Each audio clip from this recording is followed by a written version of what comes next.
aquilo que Deus tem. Dá para colocar no painel, não? O texto? Para quem trouxe a Bíblia, leia comigo. Ah, está lá, pronto. Filipe prega em Samaria. Entremente, eu vou ler ali, porque a minha versão é um pouquinho diferente, para não dar divergência. Os que haviam sido dispersos pregavam a palavra por onde quer que fossem. Indo Filipe para uma cidade, ou para a cidade de Samaria, ali lhes anunciava o Cristo. Quando a multidão ouviu Filipe e viu os sinais miraculosos que ele realizava, deu unânime atenção ao que ele dizia. Os espíritos imundos saíam de muitos, dando gritos, e muitos paralíticos e coxos foram curados. E assim houve grande alegria naquela cidade. No texto da nossa tradução, diz: entretanto, aqueles que foram dispersos iam por toda a parte pregando a palavra. Filipe, descendo a cidade de Samaria, anunciava-lhes a Cristo. As multidões atendiam unânimes às coisas que Filipe dizia, ouvindo-as e vendo os sinais que ele operava, pois os espíritos imundos de muitos possessos saíam gritando em voz alta, e muitos coxos e paralíticos foram curados, e houve grande alegria naquela cidade. Amém. Vale mais uma alma do que o mundo inteiro.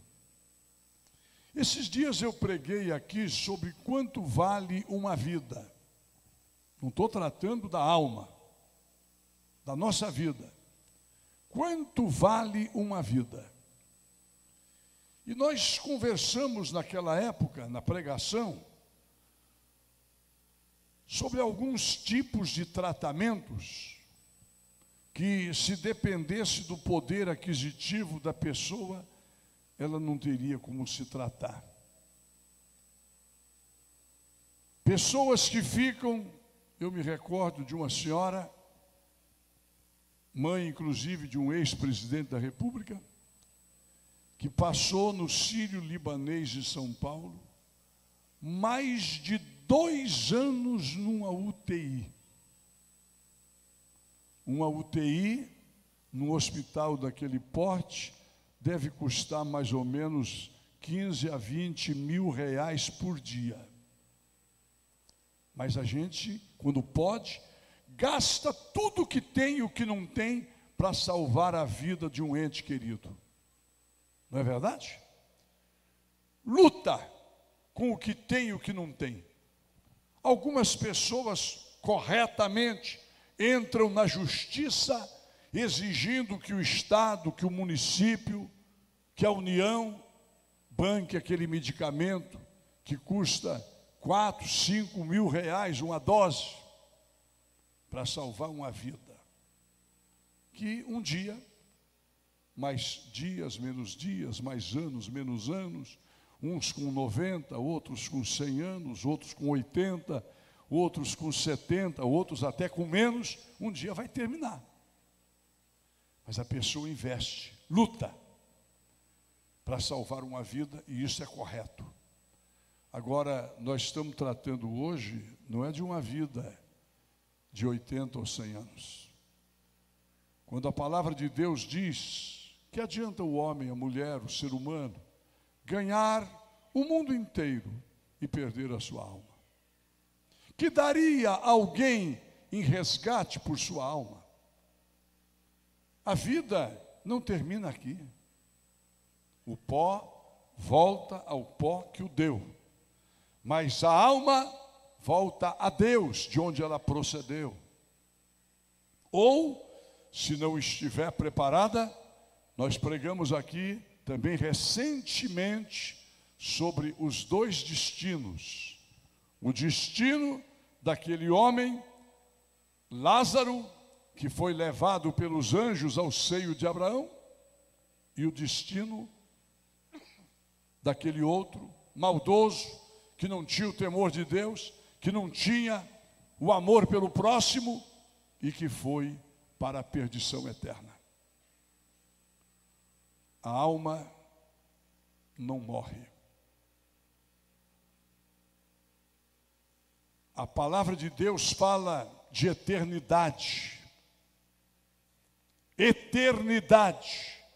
Vocês que hoje vão se batizar, já tivemos batismos de manhã, tivemos durante a semana de um departamento da mocidade. Lembre disso. Quem não nascer de novo, não entrará no reino de Deus.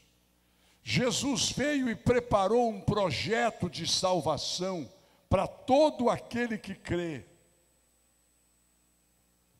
Pastor, ser salvo é muito difícil. Também já preguei sobre isso aqui. Uma vez que eu evangelizei um cidadão muito religioso, lá na Bahia, todo domingo ele colocava o seu terno branco e ia para a igreja. E um dia ele veio conversar comigo, e durante uns 40 minutos eu falei com ele sobre a salvação em Jesus Cristo. Mostrei, quem tem o Filho tem a vida eterna. Todo aquele que crê será salvo. O Filho do homem não veio para condenar o mundo, mas para que o mundo fosse salvo por ele. Só tem uma palavra-chave: crer e aceitar. Quando eu terminei de pregar para aquele cidadão, 40 minutos mais ou menos, ele olhou para mim. Olha, isso faz tempo que aconteceu isso, nunca me esqueci. E ele me disse: missionário, pastor, do jeito que o senhor acabou de mostrar aí na Bíblia, é muito fácil ser salvo. Olha, é tão fácil que eu não posso acreditar.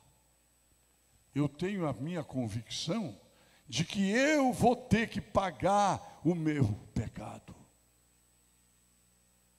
E aqui eu posso hoje dizer: ninguém paga seus próprios pecados. Ou nós aceitamos o pagamento que Jesus já fez por nós, ou a pessoa que não aceitar não terá salvação. Porque a salvação é um dom, é um presente. Deus amou ao mundo de tal maneira que deu o seu Filho unigênito, para que todo o que nele crê não pereça, mas tenha o quê? A vida eterna. Digam glória a Jesus. Deus tem projetos para salvar vidas. E eu vejo aqui hoje, para quem conhece a palavra, é bom também nós nos lembrarmos que na ordem que Jesus deu de evangelização, capítulo 1, versículo 8 de Atos, alguns capítulos anteriores, Jesus disse, na sua última palavra para os discípulos, antes de subir para o Pai: mas recebereis poder ao vir sobre vós o Espírito Santo, e sereis minhas testemunhas, tanto em Jerusalém como em toda a Judéia e Samaria, e até onde mais? Os confins da terra. Então lembrem-se que Jesus tinha mencionado Samaria. Aí quando começou a igreja de Jerusalém, muita cura, muito milagre, muita bênção, derramamento do Espírito Santo, aqueles apóstolos poderosos que tinham estado com Jesus, Pedro, Tiago, João, André, Bartolomeu, Mateus, Matias, que foi escolhido para ficar no lugar do Judas. Homens de uma experiência tremenda com Deus, pregando em Jerusalém. Jerusalém passou a viver uma revolução espiritual. Depois da pregação, o coral canta. Eu me esqueci do coral. Vocês cantam depois. Fiquem preparados e não fiquem bravos comigo. Mas eu dizia, quem é que não queria estar numa igreja para ouvir o apóstolo Pedro pregar? Para ouvir João, o discípulo amado? E aquela igreja começou a ficar concentrada em Jerusalém. Meus irmãos, Deus permitiu que viesse a grande perseguição sobre a igreja. Estevão foi apedrejado, Tiago foi decapitado, Saulo começou a perseguir a igreja, prendendo homens, mulheres. E diz a Bíblia que, exceto os apóstolos, o povo da igreja fugiu de Jerusalém. E foi o que nós lemos ali.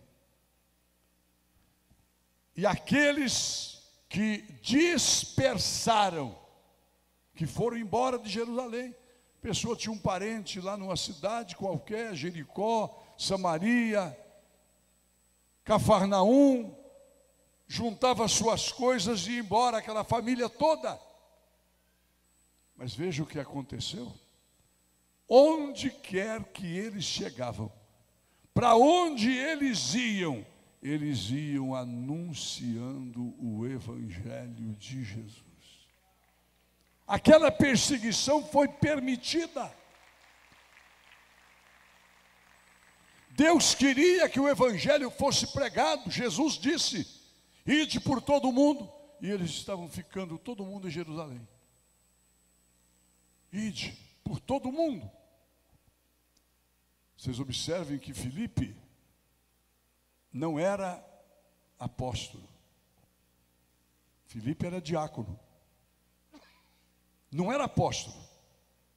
Ele era um dos 7 primeiros diáconos da igreja. E na sua ida a Samaria, ele começou a pregar e fazer aquilo que todo salvo faz, que ama os perdidos, pregar, orar. É só você começar a conversar com uma pessoa a respeito do Evangelho, da palavra de Deus, e você dizer que tem uma experiência com Jesus, já na hora aquela pessoa pede oração para você.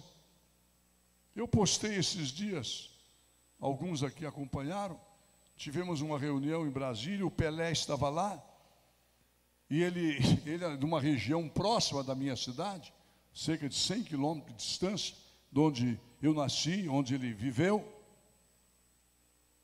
lá perto de Bauru. E quando eu falei para ele do lugar, conversamos um pouco sobre a região, e eu disse para ele: eu sou pastor em Belém do Pará.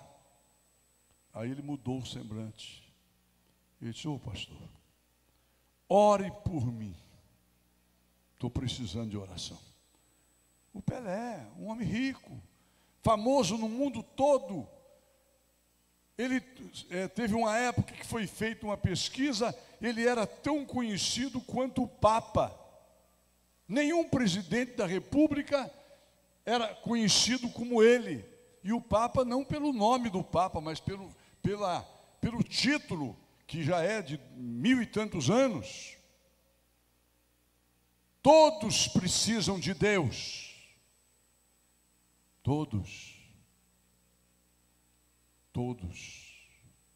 Às vezes você vê uma pessoa que parece que é tão importante, você começa a conversar com ela e vê que ela está com lutas maiores do que você. Por isso que quando a gente fala de Jesus, quando Filipe começou a pregar a palavra lá em Samaria, diz a Bíblia que houve alegria na cidade, porque o evangelho de Jesus, a palavra de Deus, quando chega na vida de alguém, produz alegria. Alegria. Mas qual é a alegria? Então eu não vou ter mais problema. Se prepare, porque amanhã você vai ter problemas para resolver como eu. Todo dia você vai ter que matar um leão. Jesus não prometeu para ninguém uma estrada florida. Ele disse: quer vir após mim? Pegue a sua cruz de cada dia e siga-me. Mas por que então alegria com lutas? Ele disse: alegrai-vos, porque o vosso nome está escrito no céu. Esta é a alegria que ninguém tira. Olha, podem tirar o nosso dinheiro, podem tirar a nossa propriedade, podem tirar até a nossa vida. Quantas pessoas perdem a vida em acidente, em tiroteio de 2 grupos e a bala atinge uma outra pessoa que morre? Tudo podem nos tirar, mas o nosso nome escrito no livro da vida, nem o diabo pode tirar, porque foi Jesus que escreveu com o seu sangue. Jesus escreveu o seu nome no livro da vida com o seu próprio sangue, o Salvador. Por isso que havia alegria em Samaria, como há alegria no seu coração, como há alegria na nossa vida, não importam as lutas. Eu ouvi um testemunho de um pastor, que até esses dias ele teve assim um momento que foi mencionado muito o nome dele, porque ele deu aquela repreensão na Xuxa, lá na Comissão de Constituição e Justiça. Ele também é deputado, é pastor de uma igreja Assembleia de Deus, parece-me que em Pernambuco, ou no Ceará. E aquele pastor pregou uma manhã, no culto que nós temos toda semana na Câmara. Cada semana prega um deputado, um pastor, alguém. E eu me recordei agora daquela pregação que ele fez, ele falando sobre a alegria da salvação, e que muitas vezes nós ficamos até envergonhados diante da atitude de pessoas que estão com tanta luta. E ele foi chamado para ir visitar uma irmã da igreja, e ela estava com um problema, aquele povo mais antigo, que não fazia os exames preventivos quando necessário, e ela teve um câncer de mama muito violento, e atrasaram muito com o tratamento e etc. E quando ele foi visitá-la, ela estava já no final dos seus dias. E ele disse que ele levou um choque quando ele chegou na casa daquela senhora, que ele viu aquela ferida enorme, já tinham tirado as mamas, mas estava aquela coisa assim que não dava nem coragem de olhar. E ele foi conversar com ela, muito condoído, e de repente ela disse para ele que ela tinha muitas dores, mas ela disse para ele: mas pastor, como Jesus é maravilhoso. Olha lá, como Jesus é maravilhoso. Ontem eu estava sentindo dores horrorosas. De repente, pastor, o Espírito Santo falou para mim cantar. E eu comecei a cantar um cântico. O senhor sabe que todas as dores desapareceram. Ele deu esse testemunho para mostrar como que Jesus age. Aquela senhora, poucos dias depois, foi para a glória.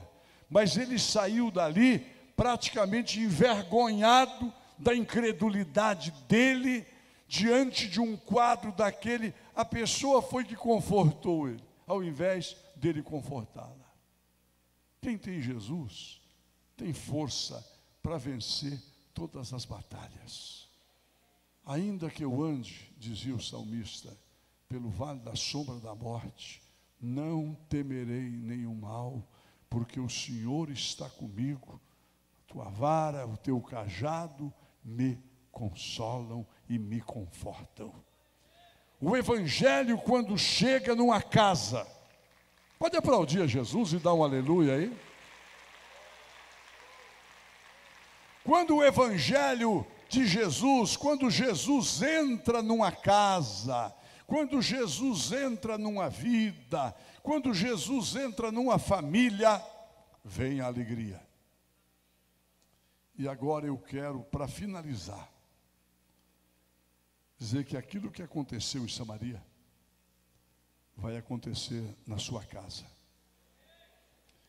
Quando a gente fala de missionário, de missões, domingo nós pregamos aqui sobre missões, normalmente a pessoa projeta o seu pensamento lá para o outro lado do mundo, lá para os países islâmicos, muito mais para a África. Missionário é aquele que vai longe, pode até ser, mas missionário é quem tem uma missão. E eu quero hoje dizer para vocês que a nossa primeira missão é dentro da nossa casa. Você precisa ser um missionário na sua casa. Depois da sua casa, junto com os seus amigos.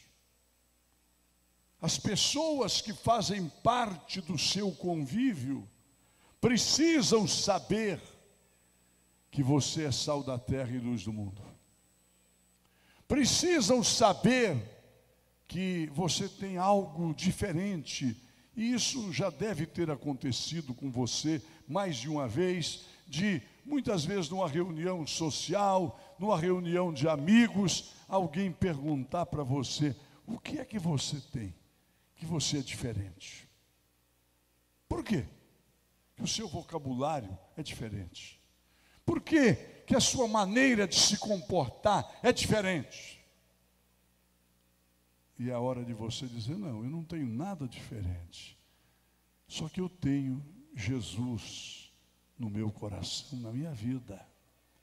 E Ele está comigo. Ele está comigo. Jesus está com você. Ele disse, eu estarei convosco todos os dias. Onde você for, Jesus está com você. Jesus não vai ficar aqui na igreja depois do culto. Jesus não mora aqui, não. Aqui é um lugar onde nós nos reunimos para louvar. Ele está aqui porque você está, porque nós estamos. Ele disse, onde 2 ou 3 se reunirem no meu nome, eu estou no meio deles. Então a presença de Jesus é atraída por aqueles que o louvam.